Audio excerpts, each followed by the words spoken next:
সকালবেলার ধনী রে তুই ফকির সন্ধ্যাবেলা। পাপ বাপকেও ছাড়ে না ভাই, আবারও বলি পাপ বাপকেও ছাড়ে না। ফেরাউন ধ্বংস হয়েছে, নমরুদ ধ্বংস হয়েছে, শত শত বছর জালেমরা জুলুম করে টিকতে পারে নাই। সুতরাং জুলুমের মাত্রা বেড়ে গেলে আল্লাহ সুবহানাহু ওয়া তাআলা পাকড়াও করবেনই করবে। আল্লাহ যে দেখাবেন, এত দ্রুত দেখাবেন, এটা হয়তো অনেক মানুষে বুঝে নাই। এই ক্ষমতা দেয় কে? আল্লাহ। সুস্থতা দিয়েছেন কে? আল্লাহ। সম্পদ দিয়েছেন কে? আল্লাহ। মাত্র এক সপ্তাহের ব্যবধান, এই এক সপ্তাহে এত কিছু পরিবর্তন। যে মানুষটার হুঙ্কারে থরথর করে সবাই কেঁপে উঠত, যে মানুষটাকে দেখে পুলিশরা তার সাইডে দাঁড়ানোর মতো সাহস করতো না, এত বড় উপদেষ্টা, তার সামনে আমরা কিভাবে যাই? হাই প্রোফাইল লিডার, অথচ এই মানুষটাকে আজকে হ্যান্ডকাপ পরায়া লাল শিকের মধ্যে ঢুকিয়ে রাখা হয়েছে, খাঁচার মধ্যে ঢুকিয়ে রাখা হয়েছে, পাখির মতো দেখা যাচ্ছে। কি অপরাধী কিভাবে দাঁড়িয়ে আছে, কিভাবে দাঁড়িয়ে আছে? পৃথিবীবাসী আপনাদেরকে শিক্ষা নিতে হবে এখান থেকে। আপনি জুলুম করে সাময়িকভাবে পার পেতে পারেন, কিন্তু আল্লাহ সুবহানাহু ওয়া তাআলা আপনাকে ছাড়বেন না। ওই যে সাবেক আইনমন্ত্রী আনিসুল হক সাহেব আর সালমান এফ রহমানকে অ্যারেস্ট করার পরে ওনাকে দেখে তো প্রথমে চিনতে পারে নাই, যে দাড়ি চাপ দাড়ি ছিল, সুন্নতি দাড়ি ছিল, সে দাড়িটা তিনি কেটে ফেলেছেন বাঁচার জন্য, আত্মরক্ষার জন্য। কার থেকে আত্মরক্ষা? পুলিশের থেকে। এই ধরনের কাজ, এটা অনুচিত, এটা অনুচিত।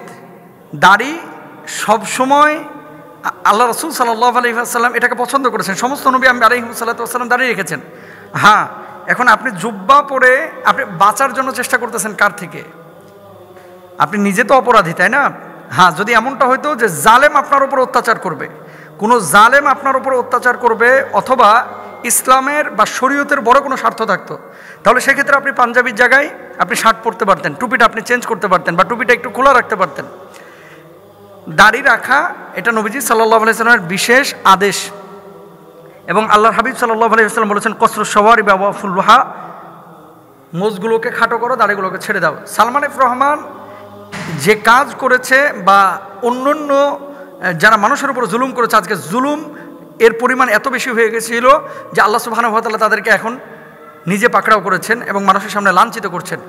ভাই, ক্ষমতার মোহে অনেক মানুষ যখন পৃথিবীতে ক্ষমতা বা সিংহাসনে আসীন হয়, তখন কিন্তু নিজের গোড়ার কথা ভুলে যায় এবং জুলুমের মাত্রাটা বাড়িয়ে দেয়। মনে রাখবেন, আল্লাহ সুবহানাহু ওয়া তাআলা ছাড় দেন কিন্তু ছেড়ে দেন না।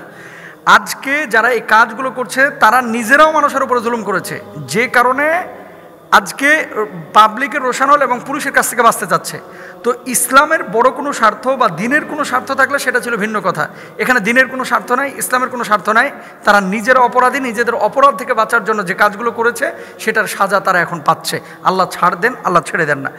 এবার আসেন, মানুষ যখন আমরা ক্ষমতা পাই, তখন কিন্তু আমরা ভুলে যাই যে এই ক্ষমতার মালিক কিন্তু আল্লাহ সুবহানাহু ওয়া তাআলা, এবং এই ক্ষমতাটা আল্লাহ আমার কাছে আমানত রেখেছেন। আপনার যদি বুকে বল থাকতো, যদি বুকে সাহস থাকতো, কেন আপনি আইনের মুখোমুখি হচ্ছেন না? কেন আপনি মানুষের সামনে ওপেন পুলিশ ছাড়া আসতে পারতেছেন না? কারণটা কি? কারণটা কি? কারণ হচ্ছে আপনি নিজেও জানেন, নিজের বিবেককে জিজ্ঞেস করেন যে আপনি সামান্য হলেও মানুষের উপরে জুলুম করেছেন, অন্যায় করেছেন। পাপ বাপকেও ছাড়ে না ভাই, আবারও বলি পাপ বাপকেও ছাড়ে না। একবার না, দুইবার না, আল্লাহ সুবহানাহু ওয়া তাআলা পবিত্র কোরআনুল কারিমে একাধিকবার বলেছেন যে আল্লাহ সুবহানাহু ওয়া তাআলা জালেমদেরকে পছন্দ করেন না। দেখেন, রাসূল আকরাম সাল্লাল্লাহু আলাইহি ওয়াসাল্লাম স্পষ্টভাবে হাদিসের মধ্যে বলেছেন, ন্যায়পরায়ণ শাসক যারা হবে, যারা আদালত কায়েম করবে, আল্লাহ তাআলা তাদেরকে জান্নাত নসিব করবেন। আর যারা আদালত কায়েম করবে না, ন্যায় নিষ্ঠা এটাকে ফলো করবে না, খেয়াল করবে না, কিয়ামতের ময়দানে সবচেয়ে নিকৃষ্ট স্থানে এই সমস্ত মানুষগুলো যাবে। ক্ষমতার যথার্থ ব্যবহার করতে হবে। আবু সাঈদ রাদিয়াল্লাহু তাআলা আনহু থেকে বর্ণিত একটি হাদিস শুনেন। আল্লাহর হাবিব সাল্লাল্লাহু আলাইহি ওয়াসাল্লাম বলছেন, ন্যায়পরায়ণ শাসক, ক্ষমতার যথার্থ যারা ব্যবহার করেছে, কিয়ামতের দিন আল্লাহ সর্বাধিক প্রিয় এবং সর্বাধিক নৈকট্য প্রাপ্ত হবেন। আর অত্যাচারী শাসক আল্লাহর কাছে সর্বাধিক ঘৃণিত ব্যক্তিতে পরিণত হবেন। তিরমিজির হাদিস, হাদিস নাম্বার 1379। তো নবীজি সাল্লাল্লাহু আলাইহি ওয়াসাল্লাম স্পষ্টভাবে বলেছেন, ক্ষমতা পাইলেই ক্ষমতার অপব্যবহার করা যাবে না। দুনিয়াবাসীর কাছে আমরা একটা মেসেজ দিতে যাচ্ছি যে আমরা যারা এখন শুনছি, প্লিজ আপনি আপনার পরিবারে, আপনার সমাজে, আপনার রাষ্ট্রে, আপনার দেশে, আপনার এলাকায় কখনো কোনো মানুষের উপরে জুলুম করবেন না, কখনো তাকাব্বুরি করবেন না, অহংকার করবেন না। সকালবেলার ধনী রে তুই ফকির সন্ধ্যাবেলা। ইন্নাল্লাহা লা ইউহিব্বু মান কানা মুখতালান ফাখুরা। আল্লাহ সুবহানাহু ওয়া তাআলা কোনো অহংকারীকে ভালোবাসেন না, পছন্দ করেন না।